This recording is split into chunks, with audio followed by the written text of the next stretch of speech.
These that are not involved in it, I suggest looking closely and do. 13 out of. They're out of, well, we serve 71 communities. 6 of those are on a wholesale basis.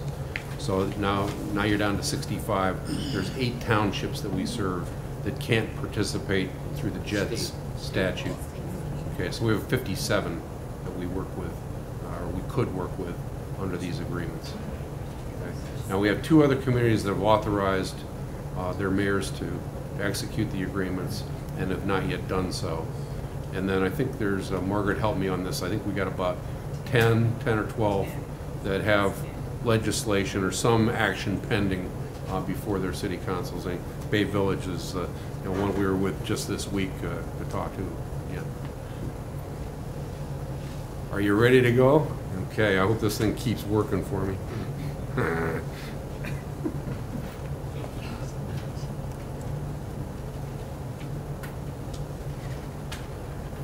All right. Okay.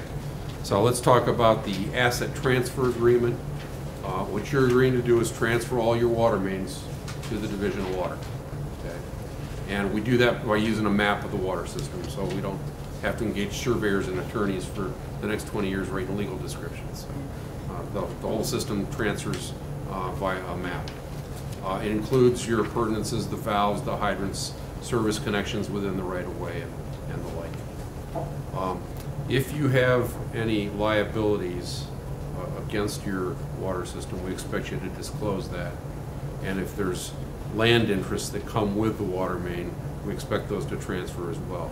In most cases, if there's easements or the like, we already have them and we share them with, they're in joint ownership between the Division of Water and whatever city or village already. But there's a few shaky ones out there where old land interests, that we're trying to clean those up in the process.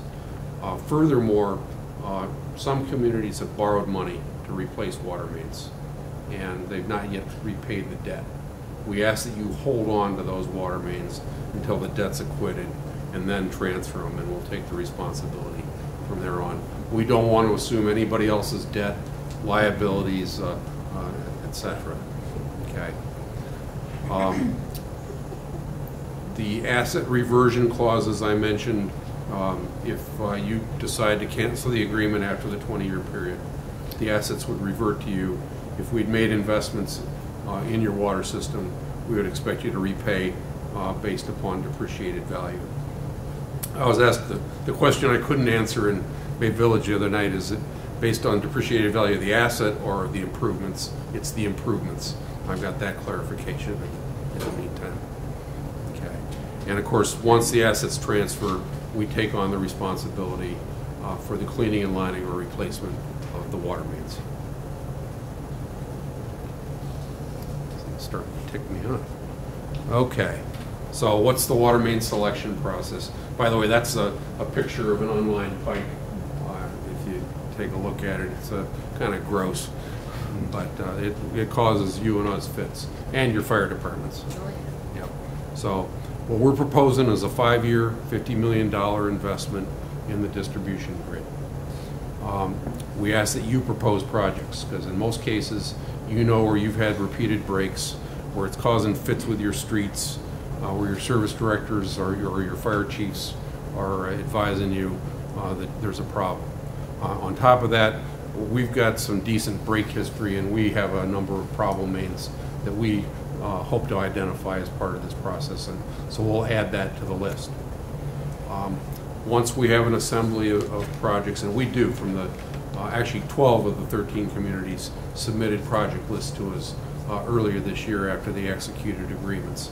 And we've got a technical evaluation committee consisting of engineers on my staff that takes a look at all the projects that have been proposed.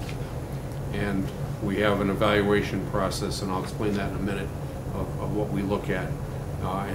We compile a master list. We submit that list to the Suburban Water Council of Governments, ask them to review it, comment on it, see whether we got the priorities and the evaluation is done right. And we've done that with the 12 communities so far. And other than rearranging the schedule on a few projects, every project that we ranked as being eligible for improvements was accepted by the Suburban Water Council. Yes. There's another quick question. As more communities join the JEDZ, do you see an even higher dollar figure Yes. commitment to the program? Yes. I suspect that the $10 million per year will not be enough if we get enough communities participating. Okay. We faced a tricky judgment of how much money do you need. Okay, and we had, quite frankly, we ultimately had to guess at it because we didn't know how many communities would participate. If we guessed too many communities and we raised too much money to do this, because we borrowed the $50 million already, or actually 40 of the 50 has been borrowed. And if we went out and borrowed too much money, we're having to pay back the debt service on it, and we have nothing to invest in. Okay, and quite frankly, I think if all that money was going into one or two communities, they tell us to stop because there'd be too much construction going on at one time. Okay, so and so we tried to err on the conservative side. We think we probably underestimated a little bit what ultimately we will need. Now, I had this conversation with Mayor Jackson, and I think Ken can attest to it. And I'm trying to remember which community was there when the question was asked, but I believe it was University Heights. And they said, "What are you going to do if you don't have enough money to pull off the program?" The mayor said, "Commissioner, are you going to let this program fail?" You know what the right answer to that is, especially when your mayor's asking it. But I committed on the spot that we would shift money out of other capital projects and into the distribution main replacement program if the program is so successful that we need more money. Okay, and that is our intent. And then I think if we see how many communities do sign up and we go into the next rate period, we can figure out how much do we need to generate, and we can adjust the program and borrow accordingly in the future. Is there a deadline on this? It's passed, but it renews each year. So we ask that if you execute your agreements, you submit your project list as soon thereafter as you possibly can, and we'll again assemble a group of projects, evaluate them probably next summer, take them back to the Suburban Council, and reiterate the process. But you got to pay a late fee. Yeah. But our interest here was that we wanted to make sure that we got projects done in 2008, that we met the beginning of the 2008 construction season. So right now, legislation has been introduced to Cleveland City Council. December 5th. December 10th, actually, I believe it is when it'll actually be heard. Is that? Oh, you'll do it next Wednesday as well? Thank you. Very good. So we'll be before the Utilities Committee on the 5th and then Finance Committee on the 10th.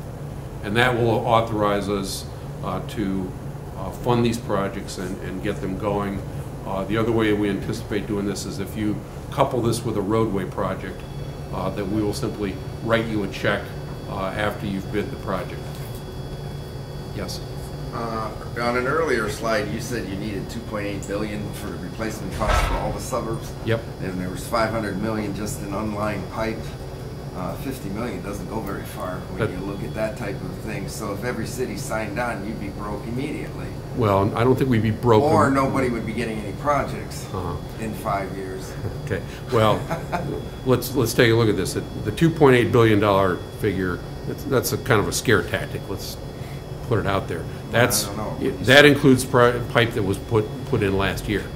I mean, that's the overall 5,000 miles of pipe. It includes all the pipe. Right. If you had to replace it all at once. Right. So it's not going to all wear out at once. Well, you still have the $500 million just of unlined, which would tax that pretty good if you had to do anything with it, because you've got roads like Turney Road that you've got to patch every 10 feet. So you obviously need to replace that one. You know, there's some major roads throughout the county. Yes. Snow Road in Parma is the same way.